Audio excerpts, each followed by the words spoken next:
So good evening class. This is Atul Bahadur Singh and we will be studying physics, electrostatics. थोड़ा सा हमने पहले देख लिया है, इलेक्ट्रोस्टैटिक्स के बारे में जानते हैं. कल ही सीबीएसई ने लेटेस्ट सिलेबस जो है वो पब्लिश किया है अपनी वेबसाइट पे. लेकिन अगर आप उसको देखते हैं तो सीबीएसई ने फिजिक्स के सिलेबस में आप लोगों को जरा सी भी राहत नहीं दी है. ऑलमोस्ट सेम ही रखा है सिलेबस. तो हम लोगों को पूरी चीजें ही पढ़नी पड़ेंगी, इसलिए हम लोगों को डेली क्लासेस लगानी पड़ेगी अभी मंडे टू सैटरडे. ठीक है.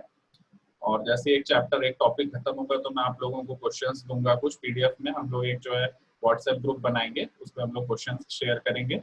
और अगर आपको कोई डाउट होगा तो आप वो मेरे से शेयर कर सकते हैं, पूछ सकते हैं, यहाँ पर भी पूछ सकते हैं. ठीक है. सबसे पहले मैं आप लोगों को सिलेबस डिस्कस कर रहा हूँ. आप देख सकते हैं आपके स्क्रीन पे मैंने सिलेबस देकर रखा हुआ है. तो अगर आप सिलेबस को देखेंगे तो इलेक्ट्रिक चार्जेस एंड फील्ड्स हमारा फर्स्ट यूनिट है, यूनिट नंबर 1.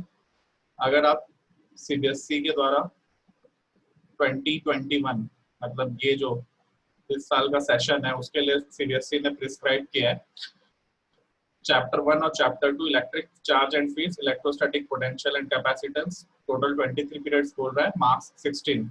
मतलब ये एक दूसरा करंट इलेक्ट्रिसिटी के साथ शेयर होगा. मतलब यहाँ पे हमको 8 मार्क्स के क्वेश्चंस आएंगे इन 2 चैप्टर्स में से. ठीक है. तो उसको ही अब हम देखते हैं हमने क्या क्या देख लिया है अब तक और आगे क्या क्या देखना है. तो इलेक्ट्रिक चार्जेस हमने देख लिया है, टाइप्स. ठीक है ना. 2 टाइप के चार्जेस होते हैं electric charges, positive and negative. दूसरा कंजर्वेशन ऑफ चार्ज, ये भी हमने देख लिया है. Coulomb's law, force between 2 point charges, ये भी हमने देख लिया है. फोर्सेस बिटवीन मल्टीपल चार्जेस, ये भी हमने देख लिया है. Superposition principle and continuous charge distribution. Superposition principle तक हम देख चुके हैं, लेकिन क्योंकि मैं अभी बहुत दिनों बाद फिर से आपकी क्लास कंटिन्यू कर रहा हूँ तो मैं अभी तक सुपरपोजिशन प्रिंसिपल तक जो भी चीजें हमने की हैं इसको मैं थोड़ा सा फास्ट तरीके से आप लोगों को रिवाइज कराऊंगा. ओके. ठीक है.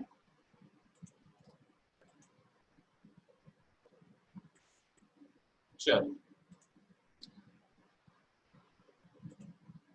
सबसे पहले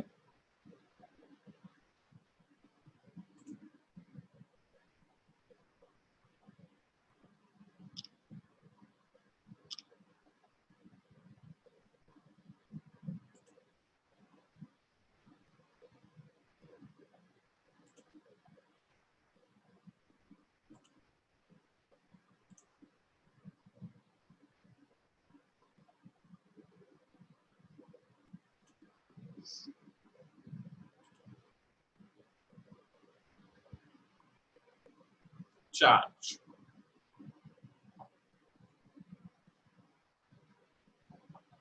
मैंने बताया था इसकी definition. Charge is the intrinsic property of matter जिसकी वजह से हमको 2 इफेक्ट देखने को मिलेंगे, electric and magnetic effect. Electric and magnetic effect. दूसरी बात, there are 2 types of charges, positive and negative. Positive मतलब प्रोटॉन से जो आता है, नेगेटिव मतलब इलेक्ट्रॉन से जो आता है. तीसरी बात मैंने क्या बताया था कि प्रोटॉन और प्रोटॉन है अगर सेम है तो इनमें क्या होगा, रिपल्शन. इलेक्ट्रॉन और इलेक्ट्रॉन है अगर, इनमें भी क्या होगा, रिपल्शन. लेकिन प्रोटॉन और इलेक्ट्रॉन है अगर तो इनमें क्या होगा, अट्रैक्शन. मतलब opposite charges attract each other and same charges repel each other. ये आपको अभी तक पता हो जाना चाहिए. नेक्स्ट जो है हमने पढ़ा था क्वांटाइजेशन. क्या पढ़ा था, क्वांटाइजेशन ऑफ चार्ज. इसका क्या मतलब बताया था मैंने कि जो टोटल चार्ज है वो हमेशा एक इलेक्ट्रॉन पे जितना चार्ज होता है उसका इंटीग्रल वैल्यू होगा. Integral value. एटीएम से अगर आप पैसे निकालेंगे तो या तो 100 रुपए निकलेगा या 200 या 300, 100 का इंटीग्रल मल्टीपल निकलेगा, है ना. 150 रुपीज एटीएम मशीन नहीं देगी. वैसे ही 1.5 इलेक्ट्रॉन चार्ज नहीं हो सकता. 2/3 प्रोटॉन चार्ज नहीं हो सकता, या तो 1 इलेक्ट्रॉन निकलेगा या 2 या 3 या कोई भी इंटीजर वैल्यू 1008 या कुछ भी। नेक्स्ट, एक चार्ज पे 1 इलेक्ट्रॉन पे कितना चार्ज होता है? 1.6 इंटू 10⁻⁻19 कूलम। एक इलेक्ट्रॉन पे इतना चार्ज होता है और इलेक्ट्रॉन है इसलिए माइनस। वहीं एक प्रोटॉन पे, प्रोटॉन पॉजिटिव है इसलिए 1.6 into 10⁻⁻19 coulomb.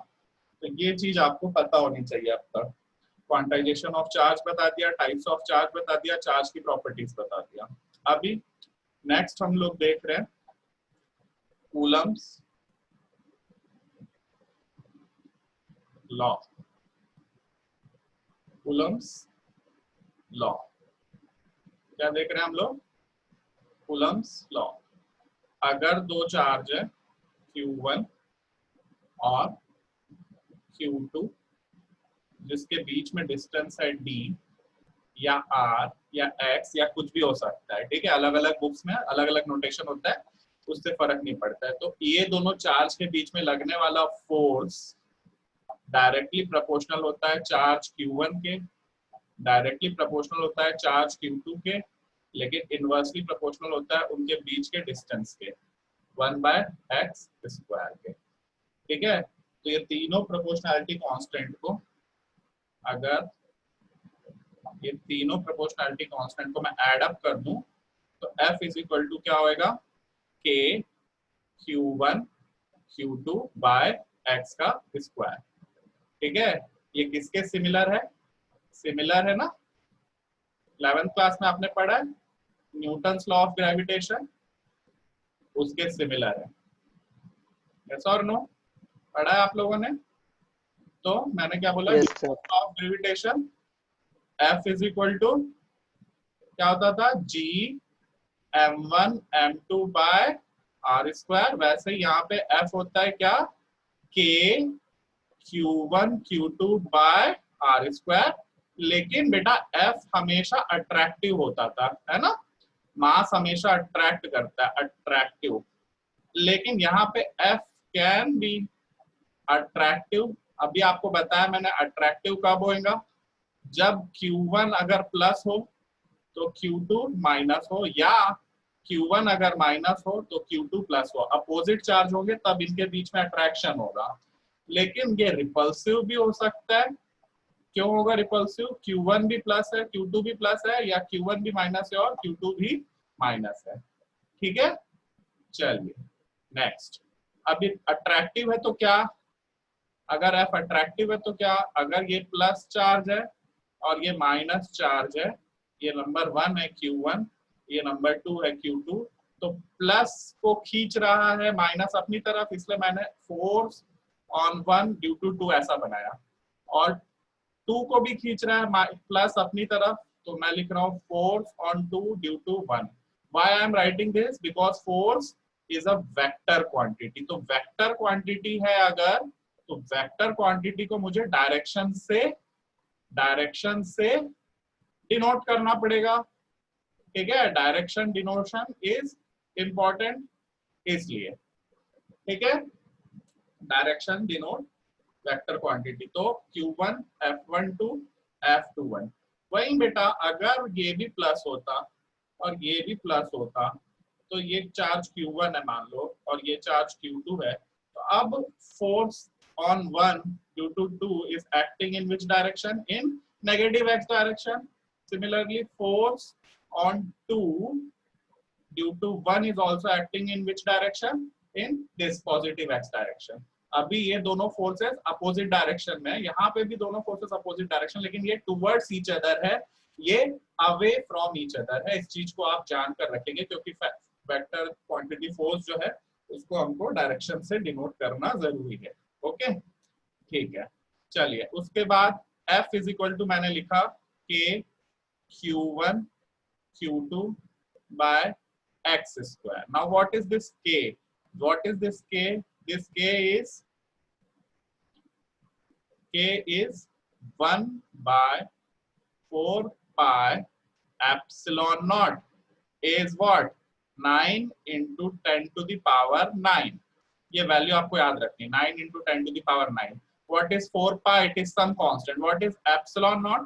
It is a property of vacuum, property of space या वैक्यूम, कि वो इलेक्ट्रिक फील्ड को, इलेक्ट्रिक फोर्स को जाने देगा या नहीं जाने देगा, वो एप्सिलॉन नॉट से डिनोट करते हैं. जैसे हम लोग क्या पढ़े हैं, हम लोग ऑप्टिक्स में हमने पढ़ा है पिछले साल, mu naught, refractive index of medium mu पढ़ा था.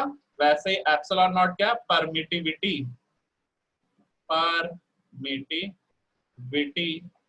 ऑफ स्पेस, ये भी हम जान चुके हैं. अब इसका यूनिट क्या है सर, तो इसका यूनिट कैसे निकालेंगे, चलिए यूनिट निकालते हैं बेटा. देखें, F is equal to 1 by 4 pi is a constant, doesn't matter, epsilon naught q1 q2 by r square.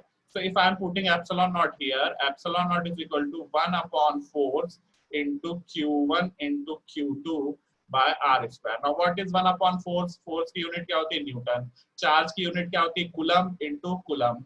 Distance की यूनिट क्या होती है, मीटर का स्क्वायर. तो what unit is coming for epsilon naught, coulomb square newton inverse metre की power -2. ये आ गई एप्सिलॉन नॉट की यूनिट. एप्सिलॉन नॉट की यूनिट आ गई, ठीक है. इसको अगर मैं डायमेंशनली पूछूं, इसका डायमेंशनल फॉर्मूला क्या है, कैसे निकालें, तो देखते हैं. कूलम मैं बता चुका हूं, कूलम क्या होता है, करंट इनटू टाइम. भाई करंट होता था, आई होता था, 10th क्लास में पढ़ा आपने, Q by time, charge by time. तो चार्ज क्या होगा, current into time, A into T. Newton force का डायमेंशनल फॉर्मूला ml t की पावर -2. मीटर, मीटर तो मीटर ही होता है, तो भाई यहाँ पे रख देते हैं हम. एप्सिलॉन नॉट का अगर मेरे को डायमेंशनल फॉर्मूला पूछ रहा है तो मैंने अभी आपको लिख कर दिया, क्या, coulomb square newton inverse metre की पावर -2. चलिए, तो कूलम का मैंने बोला क्या, a t का होल स्क्वायर, न्यूटन का ml t की पावर -2 की पावर -1, मीटर का मीटर ही रहेगा की पावर -2. सॉल्व करते हैं, a की पावर 2. सर, हाँ बेटा बोलो. सर मीटर को तो लेंथ में मेजर करते हैं ना. हाँ तो उसको, अच्छा सॉरी, यस सॉरी, मेरा दिमाग थोड़ा सा आज आउट हो गया. एल से डिनोट करेंगे. Very good, thank you. ऐसा अगर छोटी मिस्टेक हो जाती है तो आप बिल्कुल उसको बताएंगे. Very good. L, I am sorry, thank you very much. तो a स्क्वायर t की पावर 2, फिर m की पावर -1, l की पावर -1, t की power -2 into -1 will become 2, and this l की पावर -2. अब सारों को जिनका जो जो पावर है उसको ऐड अप करते हैं. m अकेला है यहाँ पे, तो m की पावर -1, l एक -1 है, -2 है, ऐड अप होके कितना होगा, -3. t ये 2 है, ये भी 2 है, 2 और 2 4 a स्क्वायर. तो मेरे को एप्सिलॉन नॉट का डायमेंशनल फॉर्मूला आ गया, m की पावर -1, l की पावर -3, t की पावर 4, a की पावर 2. आपको रटना नहीं है, आपको सिर्फ यहाँ से निकालना है, ठीक है. एप्सिलॉन नॉट को कहाँ ले गया मैं, कूलम्स के फॉर्मूले में. एप्सिलॉन नॉट को इधर लेकर जा रहा हूँ, फोर्स को इधर ले आ रहा हूँ, है ना. यही चीज मैंने लिखी यहाँ पे. एप्सिलॉन नॉट को ऊपर ले गया, फोर्स को नीचे लाया, q1 into q2 by r square. उसके बाद हर एक चीज का डायमेंशनल फॉर्मूला रख के हमने निकाल लिया, ठीक है. तो यहाँ तक आप लोगों को मैंने बता दिया था. अभी आगे थोड़ा सा बढ़ते हैं. सुपरपोजिशन प्रिंसिपल, इसके बारे में भी हमने थोड़ी सी बात की थी लास्ट क्लास में, ठीक है. फिर भी मैं थोड़ा सा रिवाइज करा देता हूँ आपको. सुपरपोजिशन प्रिंसिपल, भाई अगर एक से ज्यादा चार्जेस हो गए, सर Q1 है, Q2 है और Q3 है, तो फिर क्या करें. तो मैं ये बोला कि एक बार में दो चार्जेस का पेयर लेता हूँ. अगर Q1 है तो Q1 और Q2 के वजह से मान लो कोई फोर्स लग रहा है F12, वैसे ही Q1 है और Q3 की वजह से एक दूसरा फोर्स लग रहा है F13. तो अपन ने 10th 11th क्लास में वेक्टर पढ़ा है कि अगर किसी चार्ज पे या किसी बॉडी पे एक से ज्यादा फोर्स लगते हैं तो हमको रिजल्टेंट फोर्स कैसे मिलता है, हमको रिजल्टेंट फोर्स उसका वेक्टर सम होता है, तो इसका रिजल्टेंट हम निकाल लेंगे. तो यही है सुपरपोजिशन प्रिंसिपल, ठीक है. तो सुपरपोजिशन प्रिंसिपल क्या है, सुपरपोजिशन प्रिंसिपल है कि when more than two charges are there in a system, then force acting on a single charge is vector sum of all the individual charges. This is our superposition principle. इस पे दो तरह के questions आएंगे आपको board में, एक तो ये ट्राइंगल वाला और दूसरा ये क्या स्क्वायर वाला। स्क्वायर में कितने चार्जेस हैं, 1 2 3 4। ट्राइंगल में कितने चार्ज है, 1 2 3। हमने न्यूमेरिकल किया था लेकिन आप भूल गए होंगे, तो मैं फिर से इसको आज रिवाइज करा दूंगा, एक आध और क्वेश्चन बनाएंगे इसके तो, ठीक है। अभी सिलेबस की हम बात करते हैं। तो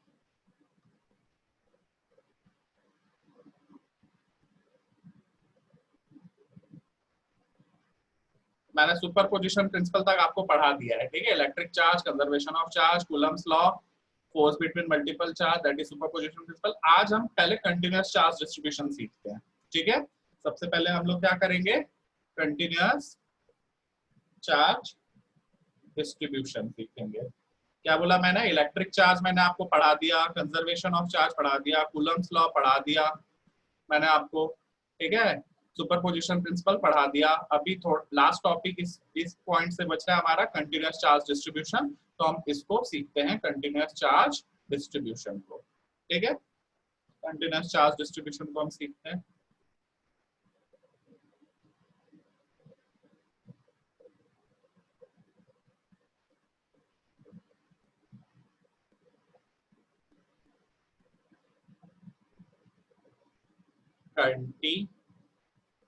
कंटीन्यूअस चार्ज डिस्ट्रीब्यूशन।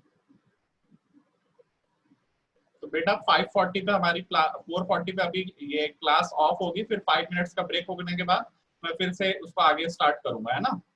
आज 1.5 घंटे की क्लास ले रहा हूँ, कल से फिर 45 मिनट्स की क्लास रहेगी हमारी। हाँ, तो कंटीन्यूअस चार्ज डिस्ट्रीब्यूशन। अब तक अपन क्या मानकर चल रहे हैं कि चार्ज क्या एक पॉइंट पे स्थित है, ठीक है। ये पॉइंट P1 पे चार्ज Q1 है और पॉइंट P2 पे चार्ज Q2 है। लेकिन रियल लाइफ में जैसे आपने देखा है, आपके घर में ट्यूबलाइट है ना, ट्यूबलाइट में से लाइट निकलती है। तो ट्यूबलाइट एक पॉइंट तो है नहीं, है तो क्या है बेटा, ट्यूबलाइट एक लाइन है ना।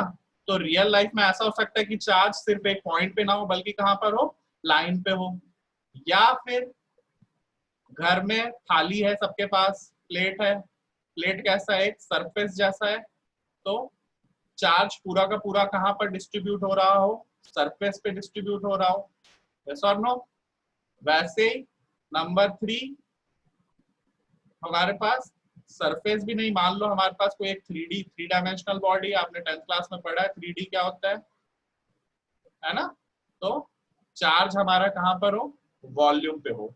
तो ऐसा चार्ज जो पॉइंट पे ना होके किसी कंटीन्यूअस बॉडी पे, जैसे कि लाइन पे हो या सरफेस पे हो या वॉल्यूम पे हो, उसको हम बोलते हैं कंटीन्यूअस चार्ज डिस्ट्रीब्यूशन, ठीक है। उसको हम क्या बोलते हैं, कंटीन्यूअस चार्ज डिस्ट्रीब्यूशन। तो लाइन वाले को हम बोलते हैं, लाइन चार्ज डेंसिटी। क्या होता है अभी बता रहा हूं। सरफेस वाले को हम बोलते हैं सरफेस चार्ज डेंसिटी। वॉल्यूम वाले को हम बोलते हैं वॉल्यूम चार्ज डेंसिटी, ठीक है।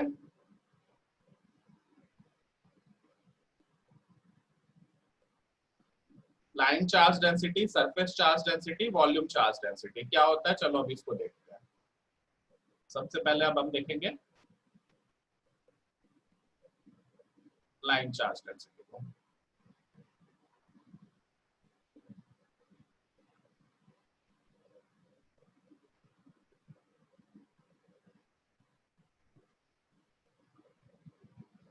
Line charge density, what is line charge density. मान लो मेरे पास टोटल चार्ज Q है, ठीक है, और एक लाइन है जिसका लेंथ कितना है L। तो इसको पूरे लाइन पे मैं डिस्ट्रीब्यूट किया, ये चार्ज को जैसे मैंने दिया तो पूरी बॉडी पे डिस्ट्रीब्यूट हो गया। तो यूनिट लेंथ पे, मतलब L लेंथ पे टोटल चार्ज कितना है Q, तो यूनिट लेंथ 1 मीटर पे, L मीटर पे Q कूलम है, तो 1 मीटर पे कितना कूलम हो जाएगा, Q/L कूलम, यस और नो। तो line charge density lambda is what, total charge by total unit, और इसका यूनिट क्या होगा, coulomb per metre. What is line charge density? When a charge is distributed over a line, then total charge upon total length is known as line charge density. बस इतना easy सा definition. This is called as line charge density. Similarly,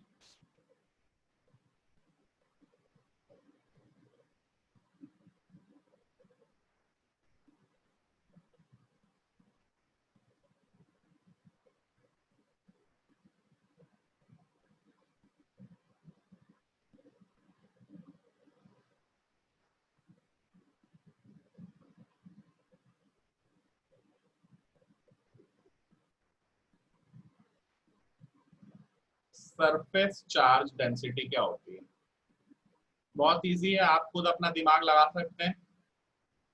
physics लियो तो दिमाग तो होगा ही, भगवान ने बहुत दिया है, अल्लाह मियां ने दिया है सबको दिमाग, है ना. तो सरफेस चार्ज डेंसिटी क्या है भाई, कोई सरफेस है, उसका एरिया होगा A, उस पे टोटल चार्ज दिया Q, तो surface charge density sigma is total charge per unit area. तो इसका यूनिट क्या हो जाएगा, coulomb per metre square. This is surface charge density. Last, volume charge density. क्या होती है वॉल्यूम चार्ज डेंसिटी? तो अभी मैंने बताया, अगर कोई स्फीयर है मान लो, उसका वॉल्यूम V है और उसको टोटल चार्ज Q दिया है, तो वॉल्यूम चार्ज डेंसिटी रो, ये उल्टा 9 जो लिख रहा हूँ इसको रो बोलते हैं, ठीक है, RHO. रेजिस्टिविटी में भी ये यूज होता है, ग्रीक अल्फाबेट है. Rho is total charge per unit volume, that is 6 coulomb, sorry, coulomb per metre cube. तो ये हो गया हमारा सरफेस चार्ज डेंसिटी. तो हमने 3 टाइप के चार्ज डिस्ट्रीब्यूशन पढ़ा. अगर पॉइंट चार्ज नहीं है तो हमने 3 टाइप का चार्ज डिस्ट्रीब्यूशन पढ़ा. क्या 3 टाइप का चार्ज डिस्ट्रीब्यूशन पढ़ा हमने? Line charge density, surface charge density, volume charge density. Line charge density lambda is equal to, अभी बताया मैंने क्या, Q by L. Surface charge density sigma is equal to क्या बताया, Q by A. Volume charge density rho is equal to Q by V. ठीक है.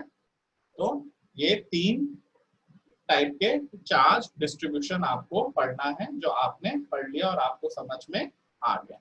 ठीक है, चल आगे अब हम चलते हैं.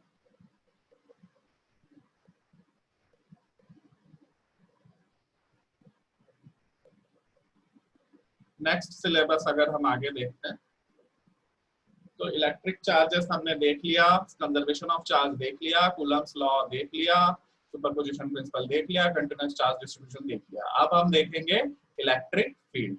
ठीक है, इलेक्ट्रिक फील्ड को हमको देखना है. इसमें बहुत इंपॉर्टेंट टॉपिक है, यहाँ से एक क्वेश्चन मानकर चलिए कि आएगा. ठीक है, मानकर चलना है कि आएगा.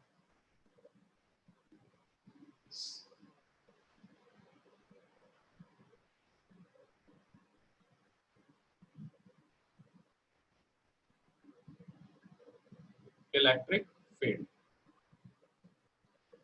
Electric field. What is electric field? तो मैंने लास्ट क्लास में आपको बताया था, अगर एक फ्लावर है, उसके पास जाओगे जितना, उसकी खुशबू उतनी आपको अच्छी अच्छी आते जाएगी. एक डॉगी है खतरनाक सा, उसके पास जाओगे जितना, उसका बार्किंग लाउडनेस उतना ज्यादा होता जाएगा, है ना. तो फ्लावर के पास में क्या फील्ड है भैया, सेंट फील्ड है. फ्लावर के आसपास जाते हो तो खुशबू लगती कि नहीं उसके आसपास के एरिया में. डॉग के पास जाते हो तो क्या फील्ड है भाई, बार्क फील्ड है ना, भौंकने की. उसके जितने पास जाओगे डॉगी उतना भौंकेगा.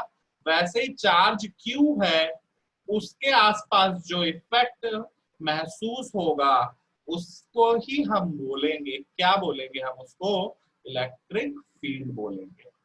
क्या बोलेंगे उसको हम, इलेक्ट्रिक फील्ड. तो इलेक्ट्रिक फील्ड इज फोर्स, क्या है इलेक्ट्रिक फील्ड, इसकी डेफिनेशन लिखते हैं हम सबसे पहले इलेक्ट्रिक फील्ड की डेफिनेशन।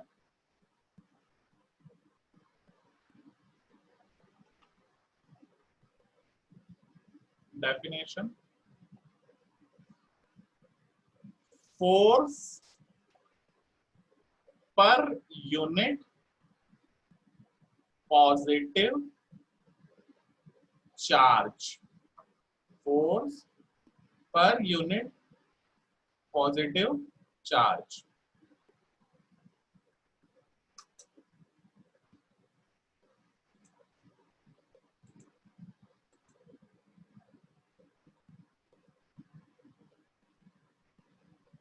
क्या बोला हमने, force per unit positive charge. समझ में कुछ नहीं आया, चलो देखते हैं। एक पॉजिटिव चार्ज है, एक सोर्स चार्ज है Q, इसको प्रेजेंस में हम एक पॉजिटिव चार्ज ला रहे हैं। एक बड़ा सा डॉग है Q और उसके प्रेजेंस में मैं एक छोटी सी बिल्ली ला रहा हूँ, कैट, ठीक है। तो तुम बताओ क्या होगा अगर कैट को किसी डॉग के पास लाएंगे। जैसे जैसे इस कैट को हम डॉग के पास लाएंगे, कैट पे डॉग का गुर्राना गुस्साना इफेक्ट जो है बढ़ता जाएगा। वैसे ही एक already source charge plus Q है, उसके पास में unit positive charge. Unit positive charge मतलब इसकी वैल्यू क्या है, 1। जैसे जैसे उसको उसके पास लाऊंगा तो उस पे जो फोर्स लगेगा, फोर्स किस डायरेक्शन में लगेगा, उससे अवे रिपल्सिव फोर्स होगा अगर ये पॉजिटिव हुआ तो। वहीं अगर ये माइनस Q है और तो इस पे क्या फोर्स लगेगा, अट्रैक्टिव फोर्स लगेगा, ठीक है। तो force per unit charge, per unit positive charge, इसी को हम क्या बोलते हैं, इलेक्ट्रिक फील्ड। ये डेफिनेशन इलेक्ट्रिक फील्ड की, force per unit positive charge. Obviously अगर फोर्स एक वेक्टर क्वांटिटी तो इलेक्ट्रिक फील्ड भी कैसी क्वांटिटी होगी, एक वेक्टर क्वांटिटी होगी, ठीक है। समझ में आया डेफिनेशन। भाई आप समझने की कोशिश करो, यहाँ पे मैं एक डॉग रखा हूं, एक डॉग है और यहाँ पे 3 डॉग्स हैं, यहाँ अभी भी एक ही कैट है और यहाँ भी एक ही कैट है। आप बताओ एक कैट को अगर एक डॉग के पास ले जाऊंगा तो उसके ऊपर कुछ इफेक्ट पड़ेगा, लेकिन उसी एक मासूम बेचारी कैट को अगर मैं 3 डॉग्स के पास लेकर जाऊं जो एक जगह पे बैठे हुए हैं, तो उस कैट की हालत ज्यादा खराब होगी कि नहीं होगी। क्यों ज्यादा खराब हो रही, क्योंकि यहाँ पे नंबर ऑफ डॉग्स क्या हो गए, बढ़ गए। सिमिलरली यहाँ पे एक चार्ज है 1 कुल मतलब 10 कूलाम का मान लेते हैं, और यहाँ पे एक चार्ज है 30 कूलाम का जो उसका 3 टाइम्स है। अगर मैं यहाँ पे 1 कूलाम ला रहा हूँ तो ऑब्वियसली इस पे एक फोर्स F लग रहा होगा, और यहाँ पे भी मैं 1 कूलाम ला रहा हूँ, लेकिन ऑब्वियसली अब ये उसका 3 टाइम्स है तो इस पे फोर्स भी कितना लगेगा, 3 टाइम्स लगेगा। मतलब 30 कूलम चार्ज की वजह से ज्यादा फोर्स लग रहा है 10 कूलम चार्ज के कंपैरिजन में। जितना ज्यादा बड़ा ये चार्ज है उतना ज्यादा यहाँ पे फोर्स लग रहा है, ठीक है। तो इलेक्ट्रिक फील्ड की डेफिनेशन आपको समझ में आ गई। इलेक्ट्रिक फील्ड क्या है, electric field is force per unit positive charge. अगर मैं 1 कूलम के बदले यहाँ 2 कूलम लाऊं या 3 कूलम लाऊं तो मैं यहाँ पे क्या लिखूंगा, F/2 या F/3 एंड सो ऑन। तो आगे हम लोग देखेंगे, लेकिन जनरल डेफिनेशन आपको समझ में आ जानी चाहिए कि इलेक्ट्रिक फील्ड की डेफिनेशन होती है electric field E is equal to, अगर मैं Q0 चार्ज को ला रहा हूँ तो उस पर कितना टोटल इलेक्ट्रिक फोर्स लगेगा Q चार्ज के प्रेजेंस में, वही होगी electric field. It's a vector quantity. इसकी यूनिट क्या लिख सकता हूँ, फोर्स को न्यूटन में मेजर करता हूँ, चार्ज को कूलाम में, तो न्यूटन पर कूलाम। अब इसका डायमेंशनल फॉर्मूला अगर मेरे को लिखने को बोलेगा वही, तो mLT की power -2 divide by A into T. ये ऊपर जाएगा तो क्या हो जाएगा, mLT की पावर -2 A की पावर -1 T की पावर -1, क्योंकि ऊपर जा रहा है तो फिर से उसको अगर मैं एक साथ करूं तो T -2 and -1 add up will T की पावर -3 A की पावर -1। तो mLT की पावर -3 A की पावर -1, ये है हमारा डायमेंशनल फॉर्मूला। इसका यूनिट क्या है, न्यूटन पर कूलम। आगे जाएंगे तो एक और यूनिट होता है इसका, वो मैं आगे जाके आपको बताऊंगा, वोल्ट पर मीटर। ये भी इसका ही एक यूनिट होता है। वोल्ट आपने पढ़ा है 10th क्लास में, बैटरी का EMF, तो वोल्ट पर मीटर, ठीक है। आगे जाएंगे हम तो ये भी हमको पता होना चाहिए। चलिए अब एक क्वेश्चन हम देखते हैं। क्वेश्चन है 2 charges plus q and minus q are placed at -1 meter, -1, 0 and +1, 0. Find electric field at origin. ये क्वेश्चन बनाने से पहले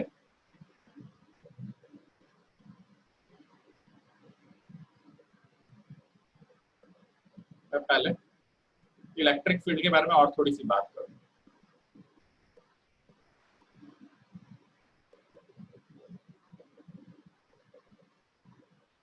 भाई अभी हमने बोला इलेक्ट्रिक फील्ड क्या होता है, F अपॉन Q0। तो F क्या होना चाहिए, E into Q0। Now what is F? अगर कोई चार्ज Q है और कोई चार्ज Q0 उसके साथ रखा गया तो F क्या होना चाहिए, कूलम्स लॉ से 1/4πε0 Q into small Q0 divide by इनके बीच में डिस्टेंस मान लिया x है, तो x square is equal to E into Q0. Now you can see Q0 is on both the sides, so cancelling. So my electric field dimensional formula कि जैसे ये एक फॉर्मूला आ रहा है 1/4πε0 Q by x का square. x distance पे अगर मैं इलेक्ट्रिक फील्ड निकालता हूँ, क्या x डिस्टेंस पे अगर इलेक्ट्रिक फील्ड निकालता हूँ किसी चार्ज Q से, x डिस्टेंस पे मेरे को अगर इलेक्ट्रिक फील्ड निकालना है तो उसका फॉर्मूला होगा। आई बात समझ में? फिर से एक बार रिपीट करता हूँ, समझो बात को। ये चार्ज प्लस Q है और एक टेस्ट चार्ज Q0 है, तो इनके बीच में क्या लग रहा होगा, एक फोर्स लग रहा होगा, है ना? इनके बीच में डेफिनेटली क्या लगना चाहिए, एक फोर्स। तो फोर्स इज इक्वल टू क्या होता है, कूलम अंकल ने क्या बताया, 1/4πε0 Q इंटू Q0 बाय इनके बीच में अगर डिस्टेंस x थी तो x का स्क्वायर। लेकिन इलेक्ट्रिक फील्ड की डेफिनेशन हमने बोली force per unit positive charge F by Q0। तो F बाय Q0 इसको Q0 से अगर मैं डिवाइड करता हूँ 1/4πε0 Q into Q0 by x square, और अब इस Q0 को भी यहाँ एक नीचे लिख रहा हूँ, तो Q0 से Q0 कट गया, तो मेरा फॉर्मूला क्या है, 1/4πε0 Q बाय x स्क्वायर। आया कि नहीं आया? तो ये हो गया मेरा इलेक्ट्रिक फील्ड का फॉर्मूला। चलिए तो अब हम क्वेश्चन पे आते हैं। क्वेश्चन दे रहा है कि 2 चार्जेस है, प्लस Q है माइनस Q है, प्लेस कहाँ पे किया गया है, -1 मीटर, 0 पे एंड +1 मीटर, 0 पे। Find electric field at origin, मतलब 0, 0 पे। तो सबसे पहले बेटा जब भी फिजिक्स में इस टाइप के क्वेश्चंस आते हैं तो हमको कोऑर्डिनेट ज्योमेट्री की जरूरत पड़ती है। तो 9th क्लास में अपन कोऑर्डिनेट ज्योमेट्री पढ़ के आए हैं, है ना? तो हमको इस टाइप से कुछ दिया हुआ है, यहाँ पर -1, 0 पे और यहाँ पर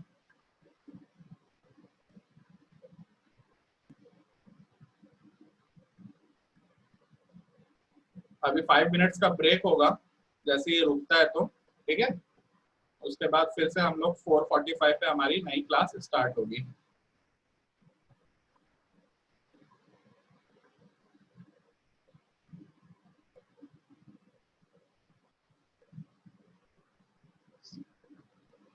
हैंग हो गया है सिस्टम, थोड़ा सा वेट करेंगे।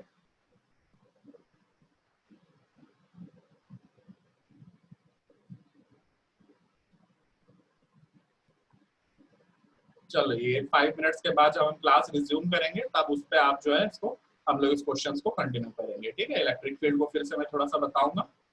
तो अभी मैं यहीं पे मीटिंग एंड कर रहा हूँ। 5 मिनट्स बाद 4:45 पे I will again resume, so kindly join it again at 4:45। Okay.